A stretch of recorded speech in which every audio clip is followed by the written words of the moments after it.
الحمدللہ والصلاة والسلام علی رسول اللہ اما بعد اعوذ باللہ من الشیطان الرجیم ربنا لا تجعلنا فتنة للذین کفروا، اے ہمارے رب تو ہمیں کافروں کی آزمائش میں نہ ڈالنا۔ یہ ایک آیت کریمہ دعا پر مشتمل ہے، کس طریقے سے ہم اگر اپنے خلاف حالات دیکھیں اور کافر ہمارے خلاف مورچہ بند ہیں،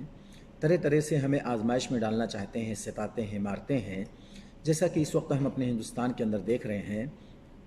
کبھی ٹرین میں گوشت کے نام پر، کبھی داڑھی کے نام پر، کبھی کرتا پیجامہ کے نام پر، کبھی کسی اور چیز کو بہانہ بنا کر کے اس وقت مسلمانوں کی زندگی کو جو تنگ کیا جا رہا ہے اور تنگ کیے ہوئے ہیں، ہم اپنے آپ کو بچانے کے لیے اللہ رب العالمین کی عبادت بھی کریں اور اللہ سے دعا بھی کریں اور ہر ممکن بچاؤ کی کوشش کریں جن سے کہ وہ ہمیں ستانے کی اور مارنے کی کوشش کرتے ہیں۔ ہم ان چیزوں کے قریب نہ جائیں وقتی طور سے، گرچہ وہ چیزیں ہمارے لیے حلال ہیں، جائز ہیں، ہم ان کو کر سکتے ہیں، ہمارے اسلام میں کوئی رکاوٹ نہیں ہے،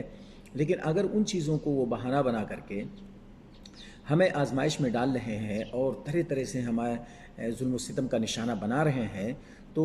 ہم تھوڑا سا اپنے آپ کو بھی نارمل کر کے اور ایسی جگہوں پر ان گوشت وغیرہ کو لے کر کے نہ چلیں ٹرین وغیرہ میں، جس سے کہ وہ ہمیں فتنے میں ڈال دیں، ماریں، پیٹیں،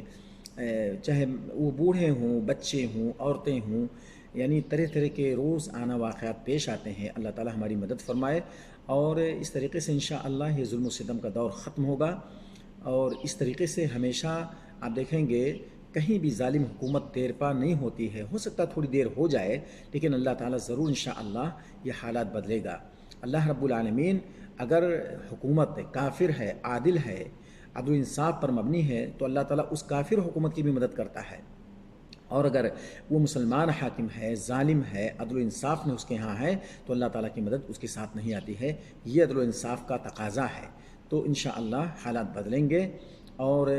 ہم نہیں کہتے ہیں کہ سارے کے سارے حالات ہمارے موافق ہوں گے، لیکن یہ ظلم و ستم کا بازار جو گرم ہے ایک دن انشاءاللہ ٹھنڈا پڑے گا۔ اللہ تعالیٰ ہم سب بھائیوں کی مدد فرمائے، ہماری حفاظت فرمائے، اور اس طریقے سے جب تک ہم اس دنیا میں باقی ہیں اللہ ہمیں اسلام پر باقی رکھے، اور جب ہمارا خاتمہ ہو اسلام پر ہو، چاہے جس حال میں ہمارا وقت گزرے، پر اسلام کا دامن ہمیں نہیں چھوڑنا ہے انشاءاللہ۔ اللہ تعالیٰ ہمیں اسلام پر باقی رکھے۔ وآخر دعوانا الحمدللہ